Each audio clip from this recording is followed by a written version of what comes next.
কোভিডত আক্ৰান্তক মনোবল বৃদ্ধিৰ অভিনৱ পদ্ধতি চিকিৎসক আৰু চিকিৎসাকৰ্মীৰ ৰাজ্যখনত তীব্ৰ ৰূপ ধাৰণ কৰা কোভিড-19 অতিমাৰীৰ ফলত কোভিড কেয়াৰ চেণ্টাৰবিলাকত ভৰি পৰিছে কোভিড আক্ৰান্ত ৰোগীৰে।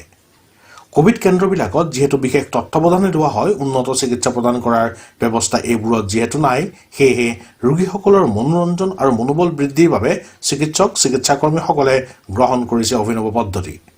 এনে এক অভিনৱ পদ্ধতি অৱলম্বন কৰা পৰিলক্ষিত হৈছে ডিগবৈ গোল্ডেন জুবিলি কমপ্লেক্সত থকা কোভিড কেয়াৰ চেণ্টাৰত। 60খন বিচনাযুক্ত এই কোভিড কেয়াৰ চেণ্টাৰত প্ৰায় 2 কোটিৰো অধিক কোভিড আক্ৰান্ত ৰোগী আছে। ডাক্তৰ দীপেন বৰঠাকুৰৰ কৌশলী প্ৰচেষ্টাত কোভিড ৰোগীসকলৰ বাবে মনোৰঞ্জন আৰু মনোবল বৃদ্ধিৰ বাবে আয়োজন কৰিলে এটি কুইজ প্ৰতিযোগিতা।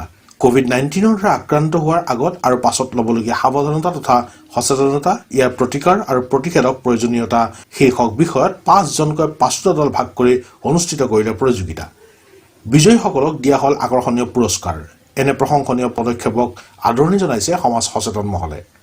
কোভিডত আক্ৰান্ত হৈও ৰোগীৰ মনৰ হতাশা আঁতৰাবলৈ এটা মুকলিমূৰীয়া আৰু আনন্দময় পৰিৱেশ সৃষ্টি কৰা চিকিৎসক চিকিৎসাকৰ্মীসকলক আন্তৰিক শলাগ যাচিছে কেন্দ্ৰটোৰ দায়িত্বত থকা চিকিৎসক দ্বয় ডাক্তৰ নিহাৰিকা বৰা আৰু ডাক্তৰ দীপেন বৰঠাকুৰৰ জৰিয়তে।